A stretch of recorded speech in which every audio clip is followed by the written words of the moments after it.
پیارے اسلام بھائیوں، میں نے ابھی جو قرآن مجید کی آیا مبارکہ کا حصہ تلاوت کی ہے، وَبِالْوَالِدَيْنِ احسانا، اپنے ماں باپ کے ساتھ احسان کرو۔ کیا کرو؟ احسان کرو۔ تھوڑا سوچیے واسطے، احسان کس کو کہتے ہیں؟ احسان کا مطلب ہے حضرت صاحب آپ نے مکان بنانا ہے، اڈے پہ جاتے ہو، ایک کاریگر کو، ایک مزدور کو لے کر آ جاتے ہو اور کہتے ہو بھائی 1000 اینٹ اتے چڑھانی ہے، یعنی 1000 روپیہ دیتا جائے گا۔ وہ 1000 اینٹ چڑھا دیتا ہے، آپ اس کو 1000 روپیہ دے دیتے ہو، یہ اس پر احسان نہیں کہلائے۔ یہ احسان نہیں ہے۔ احسان کیا ہے؟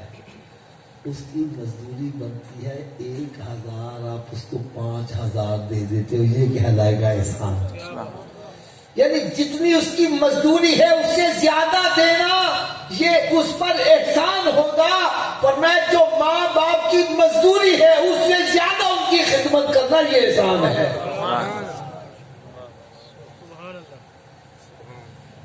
اب ماں باپ کی مزدوری کیا ہے یہ بھی تو پتہ چلے نا۔ ایک بندے نے نا اپنی والدہ کو کندھوں پر اٹھا کر حج کروایا، پھر آ کر پوچھتا ہے جی کیا میں نے ماں کا حق ادا کر دیا؟ ہائے ہائے، بزرگ فرمان لگے سردیوں کی رات تھی، تو نے بستر پر پیشاب کر دیا، تجھے گلی جگہ پر نیند نہیں آ رہی تھی، تیری ماں نے تجھے سوکھی جگہ پر لٹا کر خود گیلی جگہ لیٹ گئی، ابھی تو اس ایک رات کا حق ادا نہیں ہو سکا، تو ماں کا حق کیسے ادا کرو؟ سبحان اللہ۔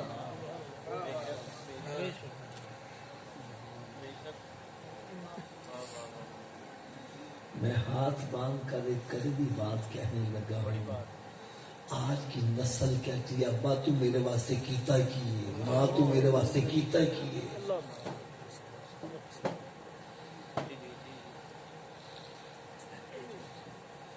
یقین جانو میں آج وہ بات کرنے لگا ہوں، دل جو ہے یہ ہل جاتا ہے۔ ایک باپ ہے، 10 اس کے بچے ہیں، اکیلا باپ 10 کی پرورش کر رہا ہے اور 10 مل کر ایک باپ کی پرورش نہیں کر رہے۔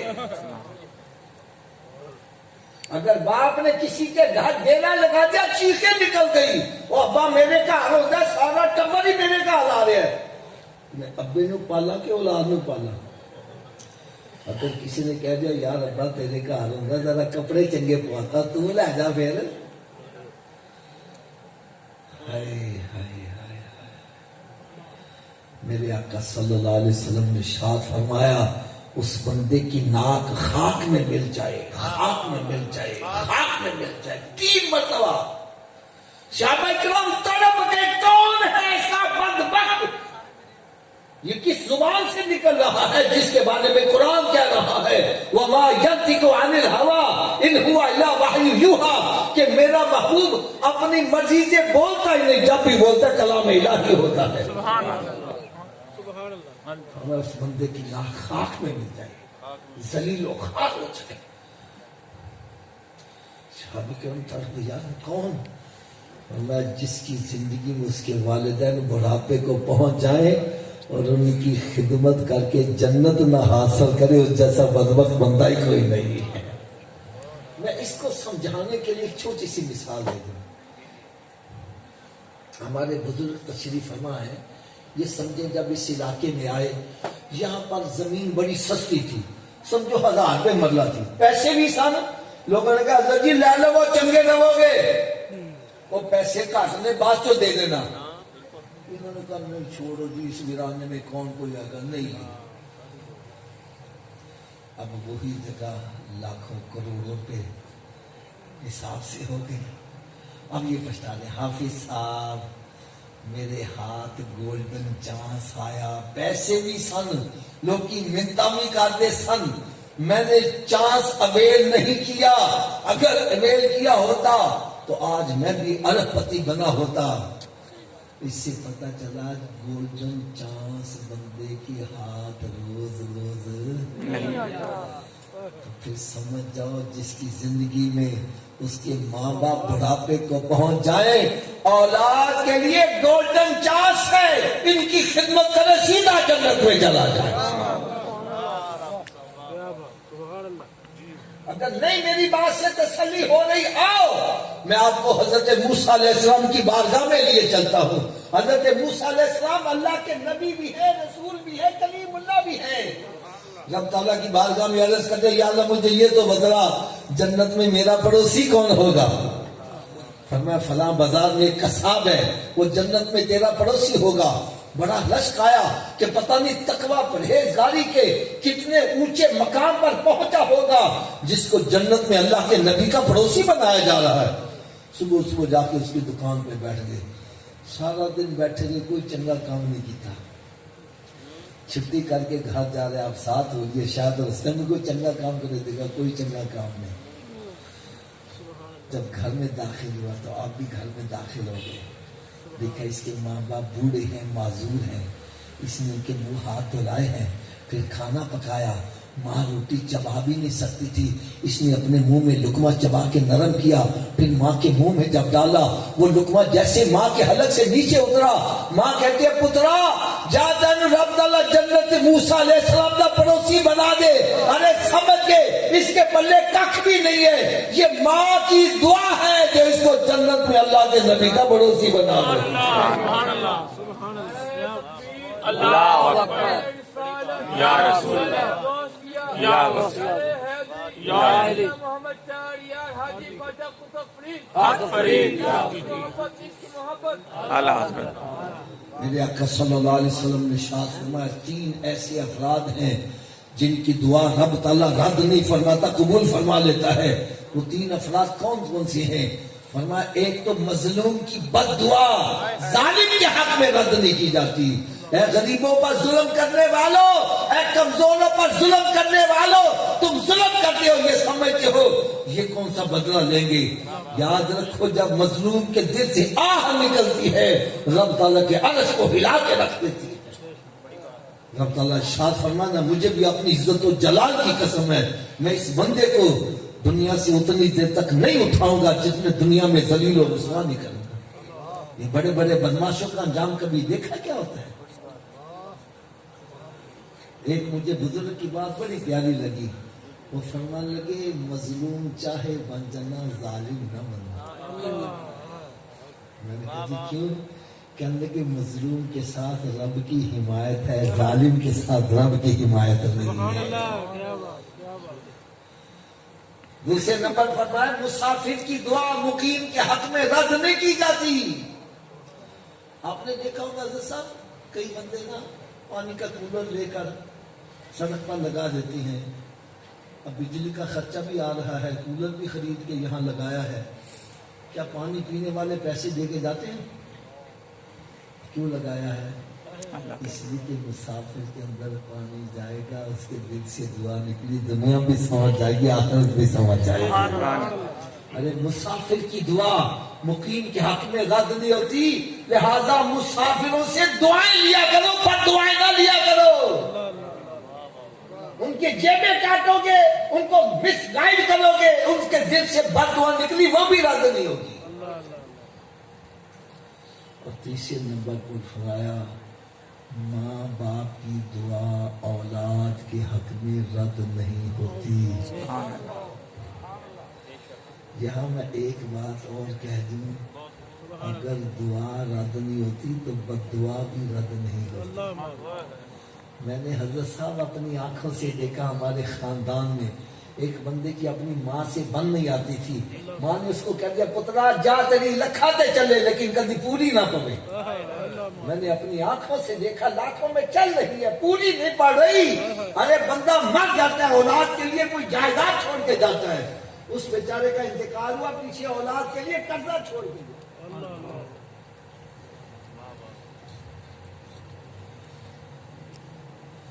یار دیکھو میری بات سنو، میں چاہتا ہوں کہ جو کچھ میں نے بیان کیا اس کا میں ابھی فیصلہ کروں، ابھی فیصلہ کروں.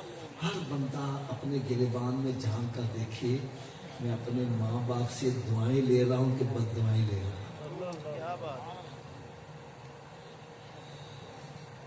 ہوں؟ یاد رکھو حدیث مبارکہ میں آتا ہے کہ قیامت کے روز ایک بندہ حاضر ہو اور اس کے پاس اتنی نیکیاں ہوں کہ انبیاء کرام علیہ السلام کی جتنی نیکیاں ہیں یہ سمجھانے کے لیے، ورنہ نبی کی برابری کوئی بھی نہیں کر سکتا، ایک صحابی کی برابری نہیں کر سکتا۔ میرے آقا صلی اللہ علیہ وسلم نے ارشاد فرمایا میرا صحابی ایک مٹھ جو خیرات کر دے، بعد میں آنے والا احد پہاڑ کے برابر سونا بھی خیرات کرے، تب بھی میرے صحابی کی مٹھ جو سے آگے نہیں بڑھ سکتا۔ لیکن انہوں نے سمجھانے کے لیے بتلایا انبیاء کرام علیہ السلام جتنے بھی عمل کر کے آ جائے، اگر ماں باپ کا بے ادب گستاخ ہے تو جنت میں داخل نہیں ہوگا، جہنم میں جائے گا۔ یار تھوڑی دیر دیکھو کہیں میرے ماں باپ مجھ سے ناراض تو نہیں ہے؟ یہ کیا ان کا بیان سننا یار بڑا اچھا تھا اور جدھر کے آئے ادھر ہی اٹھ کے چلے گئے، نہ یا فیصلہ کرو۔ اگر کسی کے ماں باپ زندہ ہیں اور ناراض ہیں، ارے آج جا کے ان کے پاؤں پکڑ کے رونا شروع کر دو، اور یہ نہ کہنا ابا تو انج کیوں کیتا سی، کیونکہ میرے آقا صلی اللہ علیہ وسلم نے ارشاد فرمایا ماں باپ کے ساتھ اچھا سلوک کرو۔ ایک صحابی کھڑے ہو گئے، یا رسول اللہ صلی اللہ علیہ وسلم اگر ماں باپ ظلم کریں اولاد پر پھر اولاد کو کیا کرنا چاہیے؟ تو میرے آقا صلی اللہ علیہ وسلم کا جواب سنو، فرمایا تیرا باپ ظلم کرے پھر بھی تیرا باپ ہے، تجھے اس کے ساتھ اچھا سلوک ہی کرنا ہے۔ تجھے اجازت نہیں باپ کا گریبان پکڑ، تجھے اجازت ہے باپ کو گالیاں نکال، تجھے اجازت ہے باپ کو دھکے دے کے باہر نکال، ارے تجھے تو اس کے سامنے اف کرنے کی بھی اجازت نہیں ہے۔ قرآن یہ کہہ رہا ہے اف ولا تنہرہما وقل لہما قولا کریما، ان کو خبردار ان کے سامنے اف بھی نہ کرنا، جھڑکنا بھی نہ، بلکہ ان کے لیے دست شفقت دراز کر دینا۔ میرے آقا صلی اللہ علیہ وسلم نے ارشاد فرمایا تمہارے ماں باپ ہی تمہارے لیے جنت ہے اور ماں باپ ہی تمہارے لیے جہنم ہے۔ یہ راضی ہو گئے تو رب راضی تو جنت ہے، اور یہ ناراض ہو گئے تو رب ناراض تو جہنم ہے۔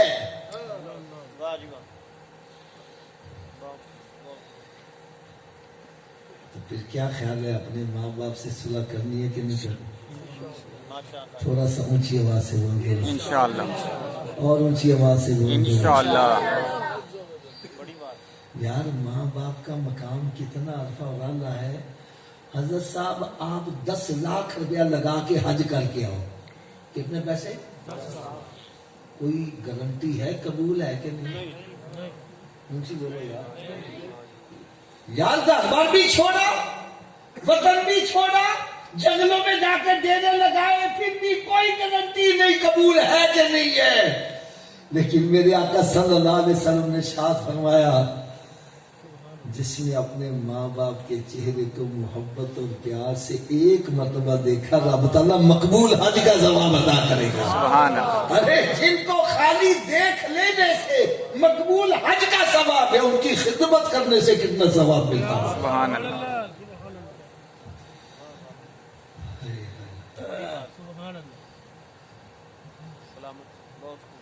اپنے ماں باپ کو راضی کرو، اور ایک میں آپ کو چھوٹی سی بات عرض کروں، اگر ناراض نہ ہو تو باتیں تو میری کچھ آپ کو کڑوی لگ رہی ہوں گی۔ آج یہ جو محفل ہے ہمارے اسلامی بھائی کی والدہ کے اصحال ثواب کی محفل ہے، ایسے ہی ہے نا؟ میں ان محافل کا مخالف نہیں ہوں، وہ ساتا ہے، چینم ہے، کل ہے، برسی ہے، وہ تیجے کا ختم ہے، وہ ساتے کا ختم ہے، وہ دسویں کا ختم ہے، وہ چھمائی کا ختم ہے، سالانہ ختم ہے، یہ سب اصال ثواب ہے۔ کیا ہے؟ جی بولو۔ میں اس کے حق میں ہوں، مخالفت میں نہیں ہوں، لیکن اگر کوئی میرے دل سے پوچھے تو میں کہوں گا بھائی اصل اصال ثواب یہ ہے کہ ہم سارے نمازی بن جائیں۔ سبحان اللہ۔ کیا بن جائیں؟ تھوڑا سا اونچی آواز سے نمازی۔ دیکھو بھائی ہمارے اسلامی بھائی جو ہیں یہ روز روز والدہ کا ختم نہیں دلائیں گے، یہ ہزاروں میں خرچ کر دیں، لاکھوں خرچ کر دیں، آخر میں کیا کریں گے؟ اونچی بولو یار۔ اگر سارے نمازی بن جائیں، ہر بندہ روزانہ 5 مرتبہ رب تعالیٰ کی بارگاہ میں باوضو ہو کر قبلے کی طرف منہ کر کے دوزانوں بیٹھ کے کہے گا ربنا اغفر لی، اونچی بولو یا ربنا اغفر لی، اور اونچی بولو ربنا اغفر لی، یا اللہ مجھے بھی بخش دے، میرے ماں باپ کو بھی بخش دے۔